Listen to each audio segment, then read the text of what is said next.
اور جو street force بنائی گئی تھی کراچی پولیس کی جانب سے وہ اب اتنی زیادہ کارآمد ثابت نہیں ہو سکی ہیں. اسی وجہ سے لگتا ہے ایسا ہے کہ شہریوں کو مزید نفری اور کراچی کو مزید نفری کی ضرورت ہے اور اس طرح کی فورس کی ضرورت ہے. پولیس حکام کا بھی یہ کہنا ہے کہ سیف سٹی پروجیکٹ اگر بن جائے تو کافی حد تک مدد مل سکتی ہے. جس طرح کے لاہور سمیت مختلف مقامات پر بنایا گیا ہے مختلف شہروں میں, تو کراچی پولیس چیف ہو یا دیگر پولیس افسران ان کا بھی یہ کہنا ہے کہ ایک تو پولیس کی نفری کا سامنا کرنا پڑتا ہے اور اس کے ساتھ ساتھ اس کے باوجود وہ جرائم پر قابو پانے کی کوشش کر رہے ہیں اور کراچی میں اسٹریٹ کرائم بڑھنے سے شہری خوف کا شکار ہیں. کیا کہنا ہے آپ کو دکھا دیتے ہیں.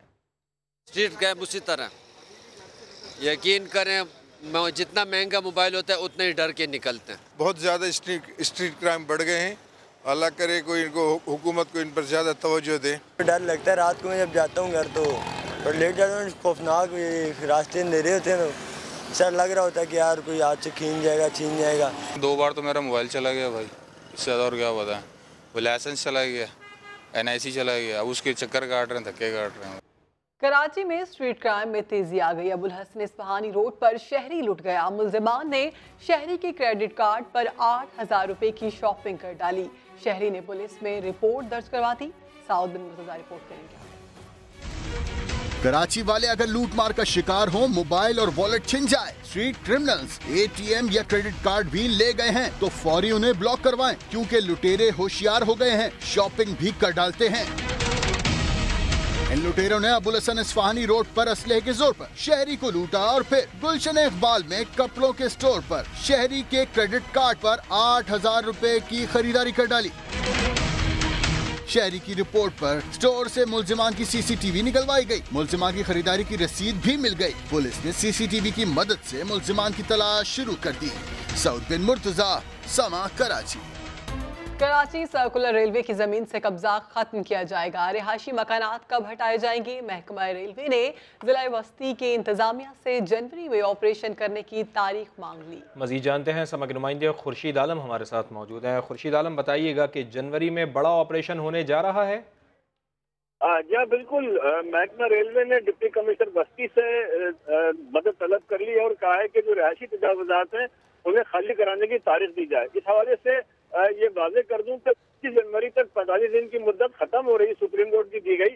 اس کے بعد آپریشن متوقع ہے اور محکمہ ریلوے نے اس بات کو تسلیم کیا ہے کہ اب تک 15,586 ایکڑ سے زائد اراضی جو ہے وہ کارگزار کرائی جا چکی ہے ضلع وسطی میں, اور ریلوے نے اس مقصد کے لیے 100 سے زائد عملہ متعین کر دیا ہے, جس میں ریلوے پولیس کے علاوہ بھاری مشینری بھی شامل ہے.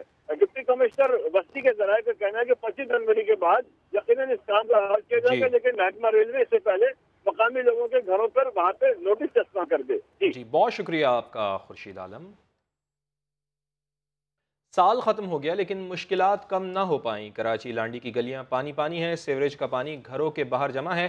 علاقہ مکین کہتے ہیں کہ کئی بار شکایات کے باوجود مسئلہ حل نہیں ہو پا رہا. اسی پر بات کریں گے سما کے نمائندے علی حسنین سے. علی, کن مشکلات کا سامنا ہے لوگوں کو؟